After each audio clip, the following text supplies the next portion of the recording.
Um, let's just jump right into Florida. I'd imagine that you probably have a good amount of knowledge about problems in Florida specifically. Can you kind of run me through an overview of the issues in Florida with the unemployment system? And I know you talked with Ann about this too. Mhm.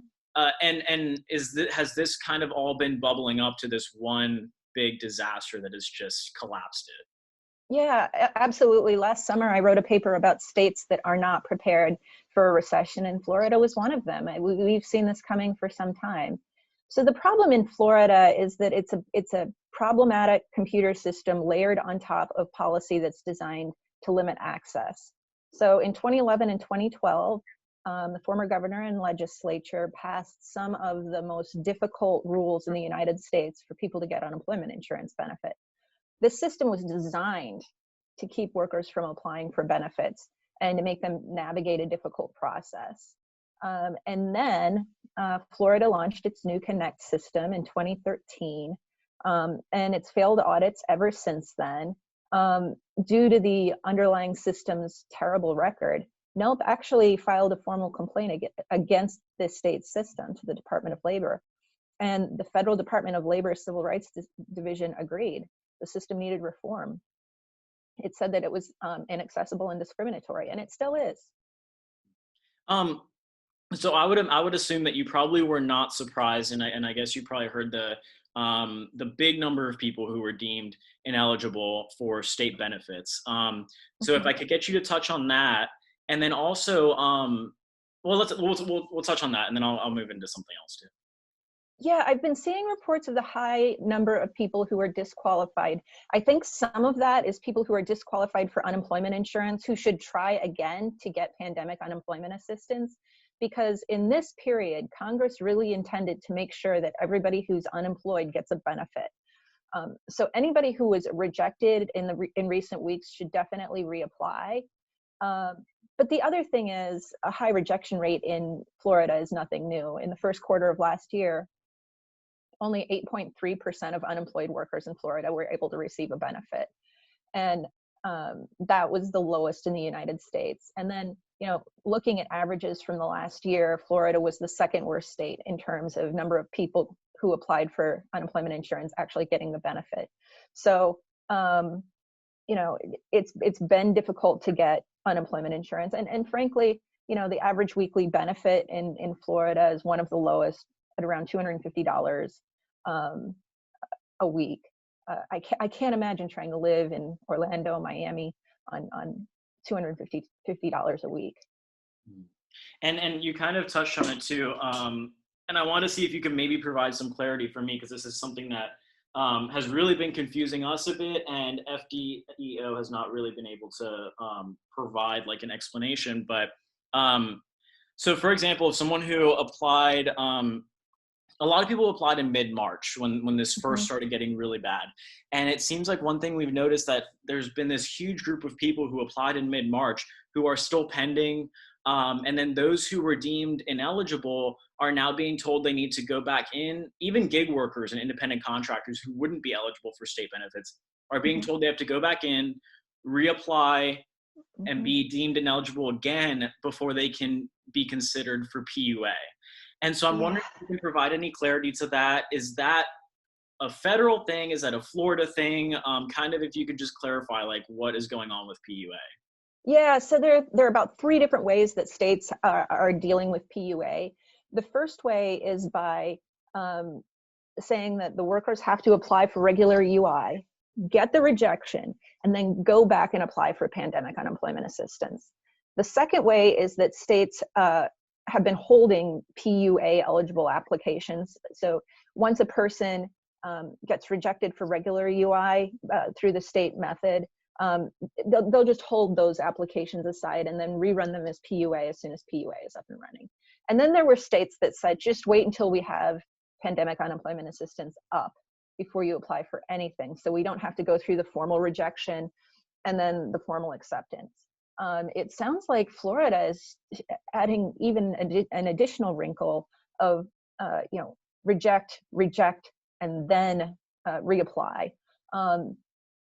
With the system already at capacity, making people go through it more than once seems especially punishing. Yeah, and I was just curious about it too, and they cited a state law to me. I haven't gotten a chance to actually go read the state law, but um, at first, the messaging from DEO here was anyone, you can go ahead and apply for state benefits. If you're a gig worker, expect to be denied, and then you'll automatically be considered for PUA. Mm-hmm. At a certain point, they walked that back and said, okay, anyone who applied in this quarter, so on or after April 5th, the portal's now open. You can go apply for PUA. Anyone who applied on or before April 4th in the previous quarter, you need to go and reapply for state benefits again after you've been deemed ineligible, then be deemed ineligible again, and then apply for PUA. Is it not possible to just open the portal for people to apply and either be accepted or denied for PUA? Yeah, well, it should be possible. So technically, under federal law, a person has to not be eligible for regular unemployment insurance to get PUA. But that can be a quick function done by the agency. They make a determination that a person doesn't have earnings under regular unemployment insurance. They can immediately then start processing them for PUA. There shouldn't be additional input required on the employee's part unless there's additional documentation needed. So maybe they didn't have W-2 income and the system wasn't accepting their 1099 or their pay, their pay proof from some other kind of income. So maybe then the state could come back and ask for additional documentation. But requiring a whole new application process seems very onerous. And I know it might be speculative too, but what do you think the state has said that people who are still pending, who applied, I mean, I just got finished interviewing someone who applied over 50 days ago and has spoken with one call taker and has not gotten anything from the state, and he's still pending.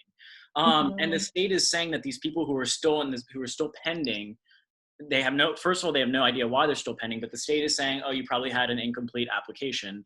And we're having to go through and process this nightly. I know it's speculative, but what would you say to someone who is in that boat and feels like if they go to do a paper application, it's just going to muddy it up even more?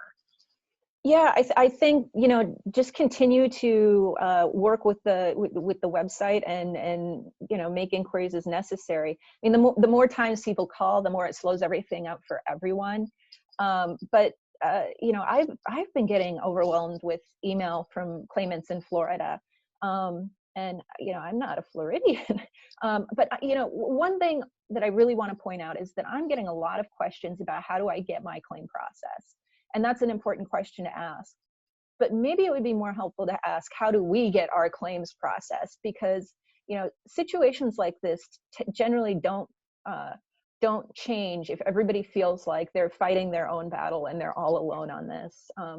People should be coming together to demand change on a massive level. This is just unacceptable. For those who were deemed ineligible, we're hearing from people who are full-time workers at the same job for multiple years, and who are being deemed ineligible for state benefits. They can go through these requirements and list them off and say, I meet this, I meet this, I meet this. To me, if I hear from someone who has worked at a department store like I did today for 8 years full time, and it was deemed ineligible for state benefits, it doesn't make any sense to me. I'm wondering if you can provide any kind of clarity to that.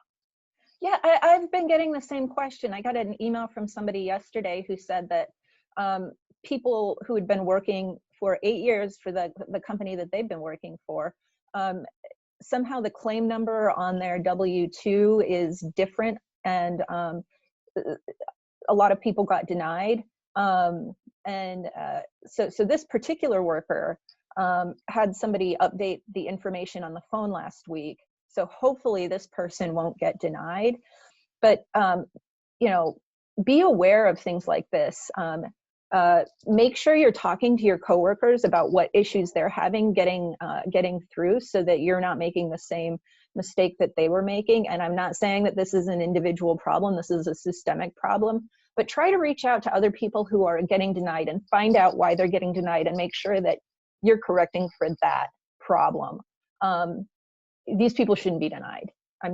there's no other way to say it, but because of, some small technical thing. The other thing is, once somebody's denied, there's always an appeal process. So make sure you're paying attention to how to appeal, and make sure you're appealing for benefits, because you've earned this. This is not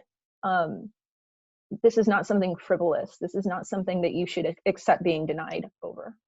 Right.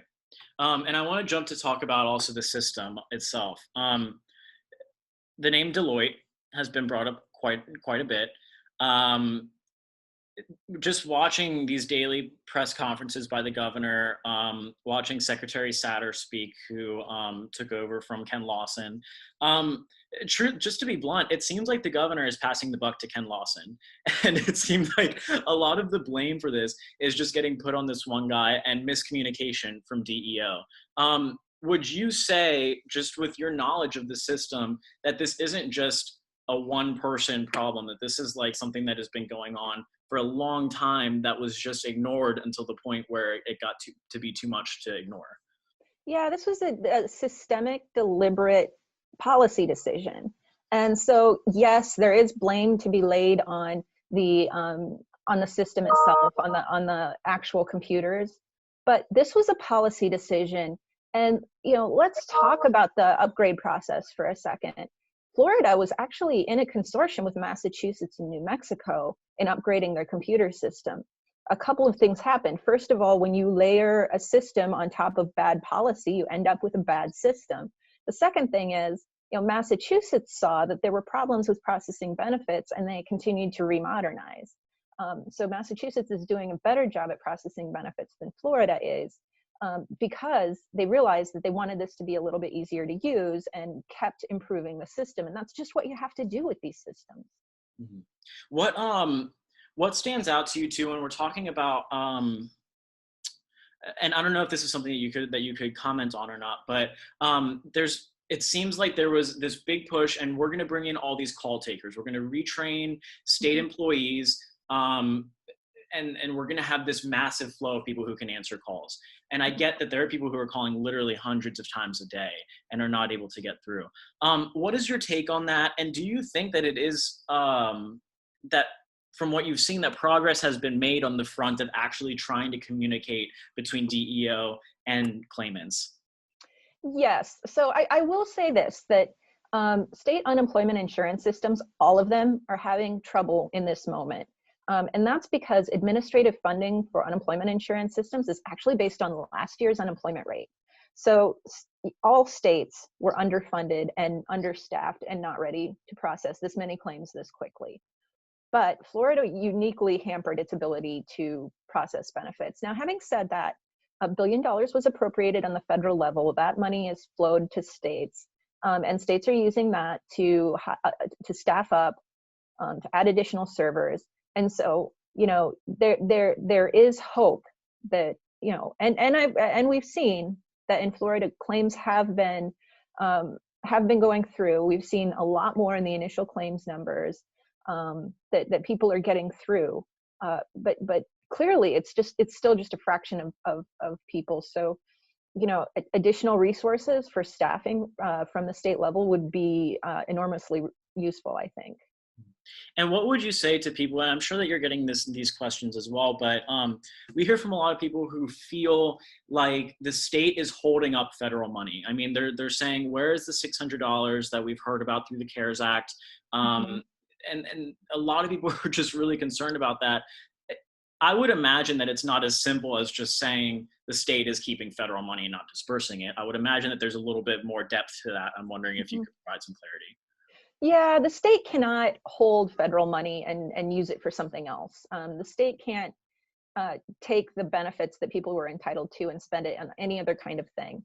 It can only be used to pay the benefits that it's supposed to pay under the CARES Act. So it's not a matter of the state sitting on the $600 PUC or the new pandemic unemployment assistance benefits. It's a matter of just not being able to process the claims. And does that also tie in with a lot of people who are saying, for example, I filed on this date and then my coworkers filed after me and they've gotten paid and I haven't gotten anything? Is there any kind of clarity you can provide when it comes to like just is there any rhyme and rhythm of the process of how this is going? And why would certain people who applied before, do you think, not be getting paid when people who applied later are? Yeah, I'm not sure how the queue works in Florida necessarily. So, generally the way that a queue would work in terms of paying benefits out through any other system is it's first come, first served.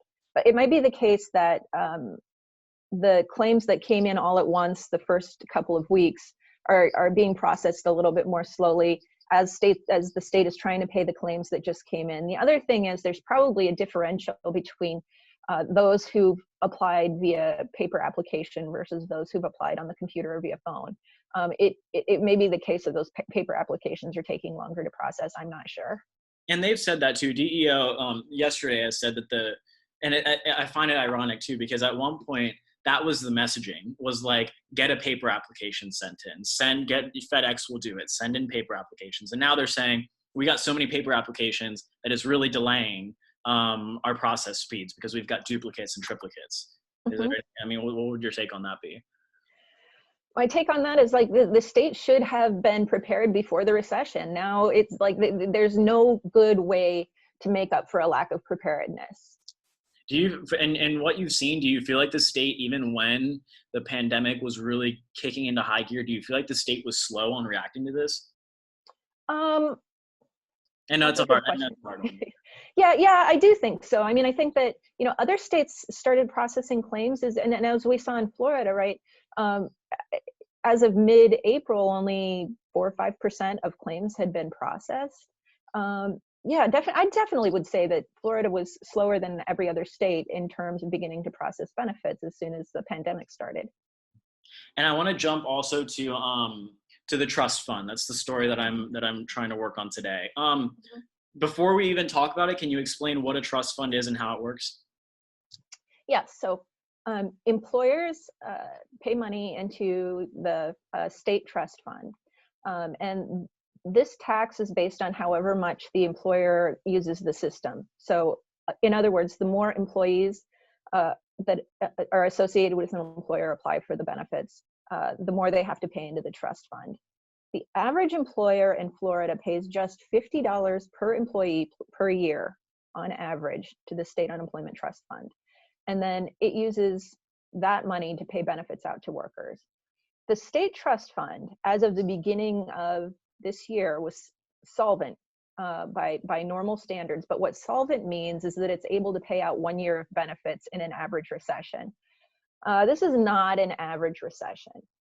And so even states that are solvent are probably going to run out of money before the end of the downturn.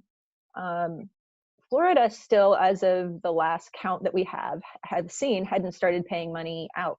But the latest data we have is from the 16th of April. So we should be getting updated information about how much the state is now actually paying out in benefits soon. Okay. So let's just say I, as an employee, go and I file a claim for unemployment and I get a check for whatever period that I filed for. Is every claim going to come out of the trust fund?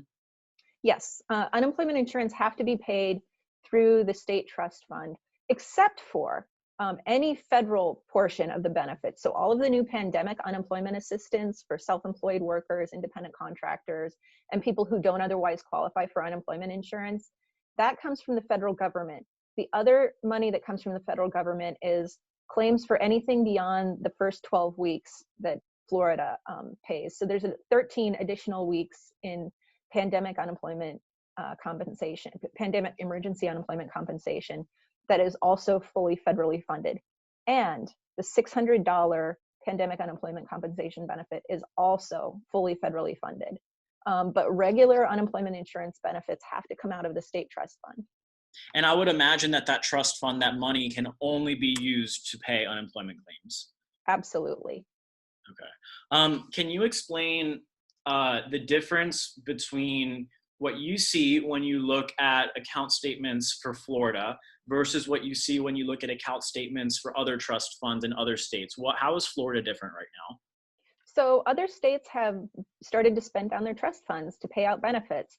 And as of April 16th, which is the latest data we have, Florida hadn't paid anything out. It had actually gone up since the beginning of the year. So that is really troubling. It does indicate that Florida is the slowest to start paying out benefits. And when you say that they haven't paid out, they have paid benefits, right? They just it's been a profit, right? Or it's been an increase in the trust fund rather than a decrease. Right, they've gotten more money in than benefits paid out.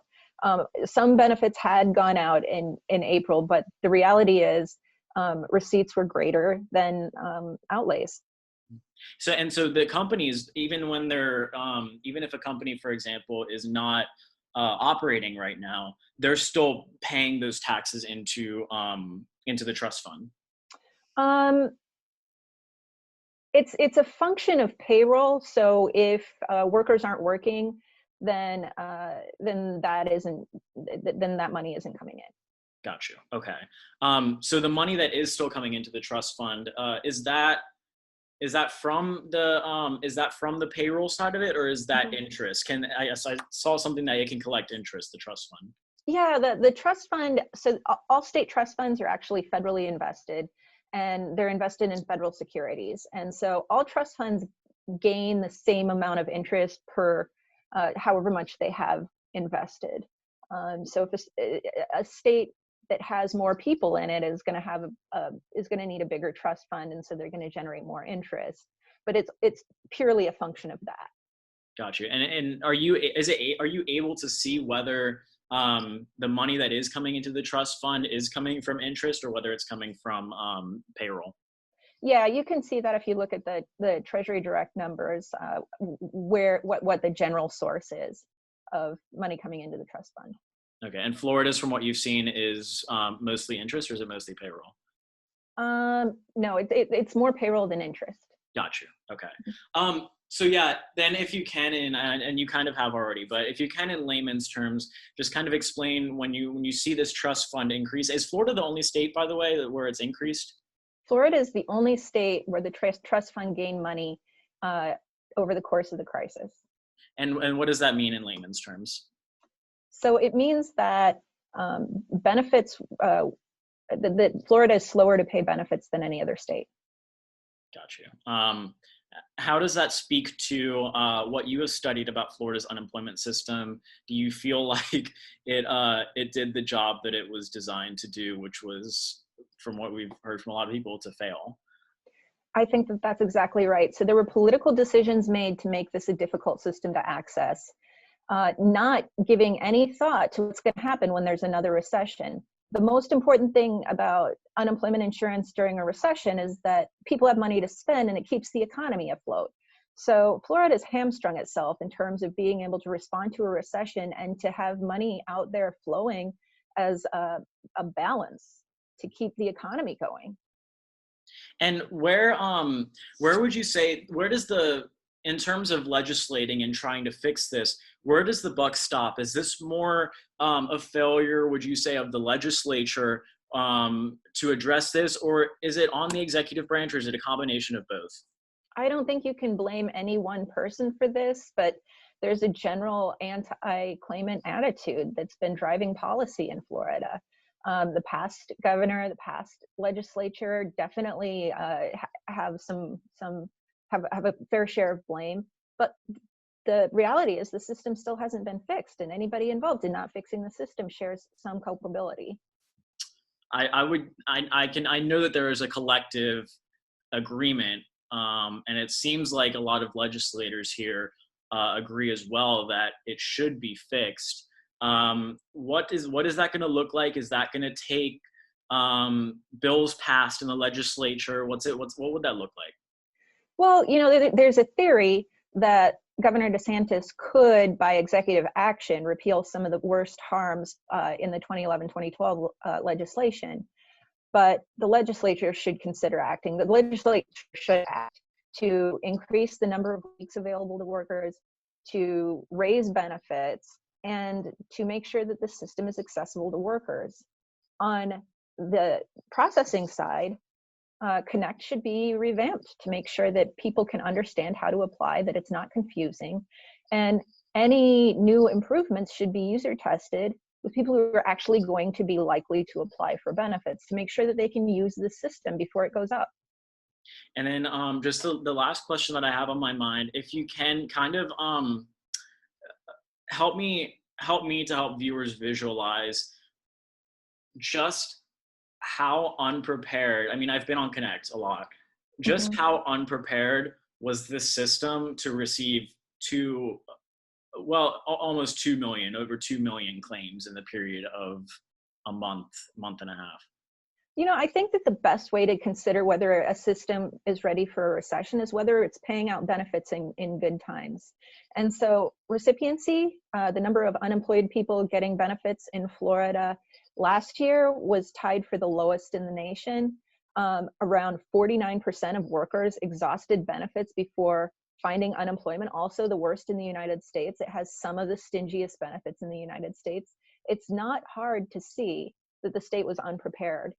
In addition to all of the audits of the Connect system not being fully resolved, and not all of the complaints against the system being addressed. And there was an audit as recent as 19, I heard, right? 2019. Yeah.